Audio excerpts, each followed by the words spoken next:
Valle. No, la verdad que si lo llega a decir de nuevo, encana. Digo que es un honor, para mí es un honor que usted me esté dando la palabra, presidente. Vamos a empezar, digamos, con alguna nota para ir aliviando un poco la tensión. Cuando escuchábamos al miembro informante, al senador Aníbal Fernández, cuando él comentaba del blanqueo anterior, cuando él había ido a presentar ante el GAFI y ante el Foro de Transparencia Internacional cuáles eran, junto con Turquía, digamos, esto fue lo que había relatado, me da una sana envidia. Me gustaría que usted estuviera de ministro de Economía y no los 5 representantes que nos mandaron en su momento. Creo que hubiera sido mucho más ágil y más rápido, digamos, poder avanzar en debatir y en discutir algunas cosas. Sin duda quería, digamos, reivindicar eso porque hay algo que es muy importante de rescatar. Cuando el senador López recién hablaba de lo que tenía que ver con el reconocimiento que ahora se hacía, yo recuerdo, porque me tocó, digamos, por cuestiones de tiempo, estar trabajando para colaborar y llevar adelante la ley Cerrojo, que recuerdo que fue el ministro de Economía, Labaña, en ese momento el que vino a hablar con todos los bloques, yo estaba diputado, para poder avanzar en generar esa ley Cerrojo que era tan importante para avanzar en el proceso de desendeudamiento. Y lo acompañamos. Yo creo que, no me recuerdo si fue por unanimidad, pero digamos, la mayoría de los bloques en su momento acompañó, digamos, esta petición que había hecho el Poder Ejecutivo y realmente nos parecía que era muy saludable. Cuando Marco del Pont nos comentaba con respecto, bueno, a las distintas medidas que se iban a tomar, cuando explicitaba de alguna manera la necesidad de los CEDIM, textualmente dijo que se había parado la actividad inmobiliaria, se había interrumpido por la imposibilidad de atesorar en moneda extranjera en la Argentina. Yo me quedó grabado eso, está en la versión taquigráfica.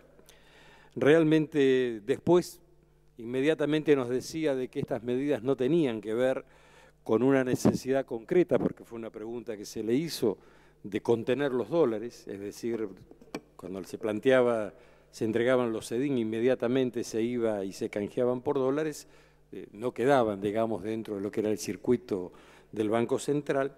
Ella explicitó de que no era necesario, digamos, porque había dólares suficientes. Habló inclusive de que las reservas en ese momento estaban en los 33.000 millones de dólares y que los compromisos que había para pago de deuda, pago de que tenía que afrontar el gobierno, realmente hacían de que hubiera la reserva suficiente para estar absolutamente tranquilos. Entonces, bueno, comenzamos a ver cuáles eran los objetivos, cuáles eran las razones. Luego, digamos, en algunas otras charlas y de otros funcionarios, empezamos a entender que había otros motivos también, cuando inclusive el viceministro hablaba de que el CEDIM podía transformarse y era saludable en una moneda de pago, en definitiva, para que no fuera rápidamente canjeado y el central tuviera la posibilidad de atesorar dólares durante un tiempo más prolongado. Bueno, empezábamos a ver que había, no digo contradicciones, pero sí diferentes opiniones de algunos de los miembros del equipo económico cuando nos venían a plantear este tipo de situaciones. Cuando nosotros analizábamos y discutíamos con respecto a lo que eran las cuestiones anteriores, los blanqueos anteriores, en los blanqueos anteriores con mucha claridad, primero y fundamental, que había, ¿no es cierto?, una tabla para pagar determinado tipo de imposición, aquel que venía se lo liberaba así de lo que era la ley penal tributaria, esto es cierto, y los casos, inclusive Abad nos comentó la cantidad de casos que tenía la FIP en ese momento y producto de haber avanzado en ese blanqueo habían caído todas estas causas porque así establecía la propia ley, ¿no? Cuando era en forma voluntaria que se acercaba una persona para avanzar en la exteriorización de la plata que tenía, digamos, no rendida, automáticamente si había un proceso penal tributario, caía en forma automática. Ahora, digamos, lo que vemos es una diferencia. Primero y fundamental, había que decir de dónde venían esos fondos. Había un mecanismo claro, y esto fue lo que generó después lo que hemos estado diciendo, con diferencias de números, pero muy poco cuáles son, digamos, aquellas cuestiones que la UIF tuvo que ver, cuáles eran los ROS que se habían planteado en su momento en función de esta exteriorización del dinero. Se liberan ahora, digamos, con mucho más claridad aplicaciones del régimen penal tributario y del régimen penal cambiario, digamos, esto también se deja de largo en este tema. Cuando hablábamos también nosotros de cuál era la coyuntura, cuál era el marco, ¿no? Un pensador español decía que uno es uno y sus circunstancias. Yo creo que estas acciones del gobierno son también el gobierno y sus circunstancias las que deben llevar a avanzar en este tipo de cosas. Pero también, digamos, me venía a la mente lo que decía Abad en su momento, de que este tipo de medidas pueden ser beneficiosos en lo coyuntural, ¿no? Digamos, en ver cuánto se puede volver a captar para ingresar y reactivar un mercado que está parado, que es el inmobiliario y el de la construcción, o el tema de la obra pública, o el tema de los hidrocarburos, concretamente el tema de lo que Galuccio en más de una oportunidad nos ha manifestado de necesitar el dinero para llevar adelante todo este proceso que él ha planteado, por lo menos quincenal, para reactivar la caída que hemos tenido en el tema de hidrocarburos, y es sumamente importante.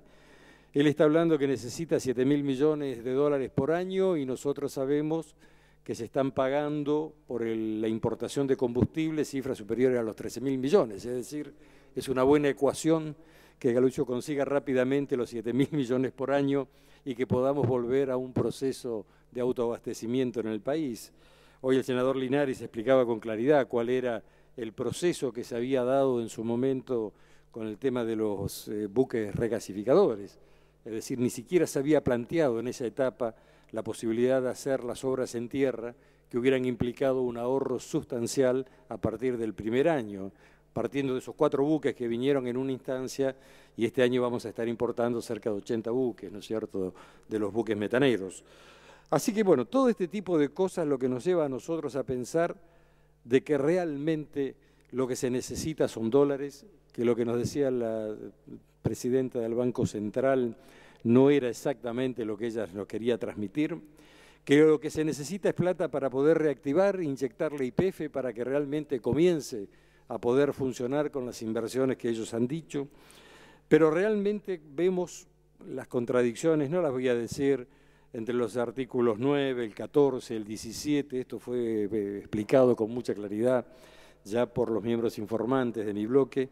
Así que lo que queríamos plantear nosotros es que realmente cuando uno ve el tema de que inclusive se garantiza a través de la propaganda oficial de la AFIP, de que va a haber garantía de inmunidad para aquellos que hagan las inversiones en función de algún comentario que se había realizado de que se iban a investigar el origen de los fondos a pesar de que se aplicara esta ley.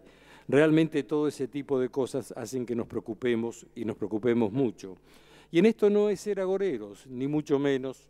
Lo que estamos diciendo es señalando muchas de las cosas que se podrían haber hecho de otra manera para darnos a nosotros y a todo el mundo la tranquilidad de que realmente las cosas se pueden hacer bien. En un país donde se busca la equidad, donde se busca el equilibrio, estar diciéndole a la gente que aquellos que han tenido la posibilidad de sacar sus ahorros afuera o que esos ahorros generados a través de cualquier mecanismo, recuerdo lo que decía el senador Rodríguez Sá en su momento como ejemplo, ¿no?, que puso en ese tema tan alambicado de que un hombre que le robaban se transformaban en cenines. Bueno, el senador Aníbal, con su habitual simpatía, dijo que prefería al doctor House antes que ese tipo de lucubraciones, pero digamos era un caso concreto que se podía dar, y lo que realmente a uno le preocupa es la escala, ¿no? Cuando realmente estamos transitando en varios tribunales con denuncias de carterización de obra pública, de sobreprecios.